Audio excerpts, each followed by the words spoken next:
si un objet a semblé suivre une voiture et s'est posé sur la route devant la voiture, alors on est en catégorie d'étrangeté 4. Vous voyez que la courbe des rapports commence à descendre d'une façon significative. Le rapport n'ira peut-être pas au service officiel. Il est probable qu'on appellera plutôt, alors s'il y a un rapport, il ira à un journaliste local, vous le retrouverez dans un journal local, ou un chercheur indépendant, et ces cas alimentent mes propres dossiers, les dossiers de Lumière dans la nuit et des meilleurs groupes de recherche en France et aux États-Unis. Dans l'étrangeté de classe 5, et vous voyez que la probabilité des cas commence à remonter, mais les chances d'un rapport sont encore plus basses. Si une créature a été vue près de l'engin, il y aura peut-être un rapport qui va exister, mais il ne sera pas dans la grande colline de gauche des rapports officiels. Vous n'allez pas appeler l'armée de l'air française ou l'Observatoire de Paris pour dire que vous avez vu un objet sur la route et il y avait une créature à côté, créature qui ne semblait pas tout à fait humaine, comme à Valençol, par exemple. Valençol est l'exception qui confirme la règle. J'en parlerai tout à l'heure, mais à Valençol, le témoin a rapporté une partie de l'observation. Il n'a pas dit tout, il n'a pas tout dit, il n'a pas dit ce qui s'était passé après. Donc vous avez une partie de l'observation qui vient à la connaissance des services officiels, et puis une partie immergée qu'il va falloir aller chercher personnellement avec des méthodes complètement différentes, mais qui ne sera probablement pas dans les journaux et pas dans les rapports officiels. Monsieur Maurice Mas, paralysé à Valençol, dans les jours qui ont suivi, a vu d'autres choses. Et d'autres personnes du coin, d'autres cultivateurs du coin qu'il connaissait bien, lui ont aussi rapporté certaines choses. Des chercheurs expérimentés vous diront qu'il existe une catégorie 6 donc, et une catégorie 7 qui sont très rarement prises en compte par la police ou par l'armée ou par les services officiels. Aucun témoin n'a envie d'être soupçonné de démence par un ingénieur ou par un astronome. Or, ces cas sont souvent en corrélation avec des observations physiques réelles. Pensez encore une fois à M. Maurice Mas à Valençol, qui est resté paralysé dans son champ un quart d'heure après le départ de l'engin qu'il avait vu. Dans la catégorie 7, où on place ce qu'on a appelé les enlèvements, la probabilité d'un rapport officiel est quasiment nulle. On retombe sur ce que le sociologue Pierre Lagrange, ici en France, a justement qualifié de rumeur. Il y aura une rumeur autour de ce genre d'observation et il y aura très peu de rapports officiels dans les dossiers du gouvernement. Et ça relèvera d'une étude spécialisée du témoignage humain avec des méthodes totalement différentes. Encore faut-il que l'inconscient du témoin ait gardé trace de l'expérience, ce qui n'arrive pas dans tous les cas. J'ai eu l'expérience à plusieurs reprises d'être contacté par un témoin qui me disait que sa vie avait été bouleversée par quelque chose et qu'elle ne savait pas ce qui s'était passé et qu'elle ne voulait pas aller se faire hypnotiser par n'importe qui et qu'elle voulait avoir mes conseils. Alors, mon conseil dans ce cas-là, c'est n'allez pas vous faire hypnotiser par n'importe qui, parce que si cette hypnose est mal faite, toutes les hypnoses, peut-être professionnelles, que vous ferez plus tard, reviendront à la première hypnose. Donc vous serez collé sur les premières informations et vous ne saurez jamais ce qui s'est vraiment passé. Par contre, il y a d'autres méthodes psychologiques que j'ai appris à connaître, et non pas à pratiquer parce que je ne suis pas psychologue, pour référer ces témoins à des spécialistes qui peuvent utiliser des méthodes beaucoup plus convaincantes et beaucoup plus efficaces que l'hypnose. L'hypnose, c'est très spectaculaire, évidemment, mais l'hypnose est pleine de choses trappes et de pièges.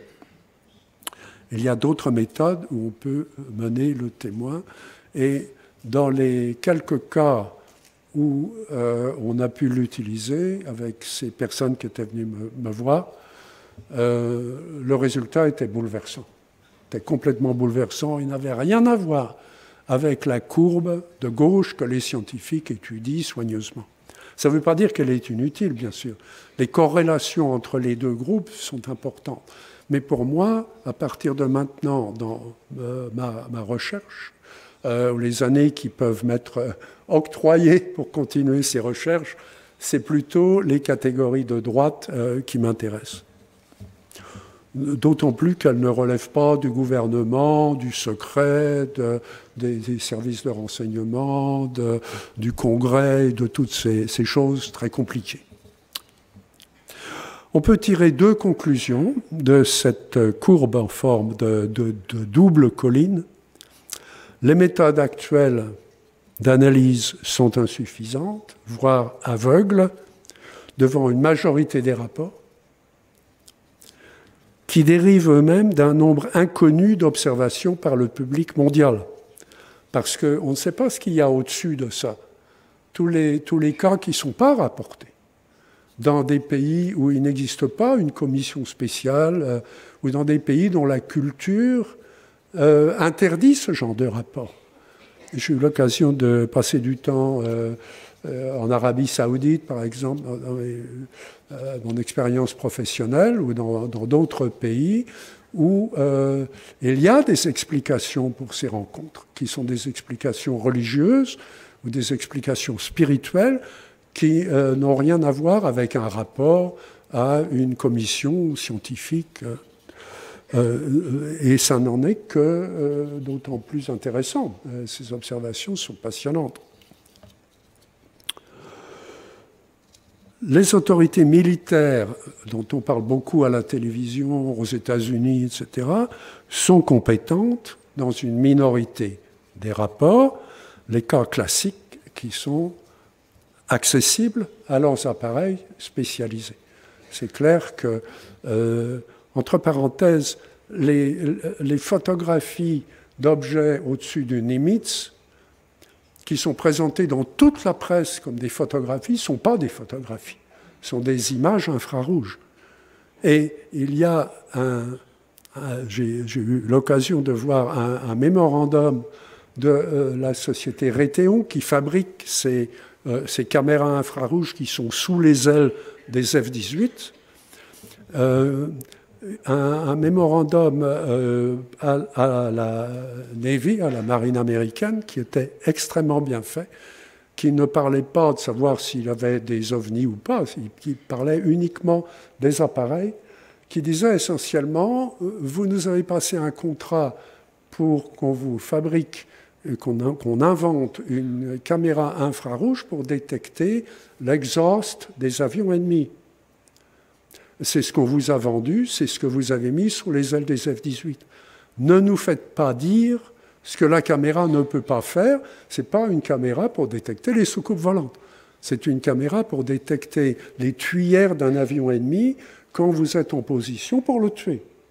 Ce n'est pas une caméra de recherche générale sur les sources infrarouges qui se promènent dans le ciel. C'est le genre de mémorandum extrêmement professionnel, extrêmement précis, dont on a besoin dans ce genre de choses. Il faut savoir avec quel instrument est-ce que vous avez acquis cette observation, et d'où vient cet instrument, et à quelles caractéristiques est-ce qu'il répond. Donc, quand les services officiels annoncent que 2%, 3% Seulement, des cas restent inexpliqués après études sérieuses.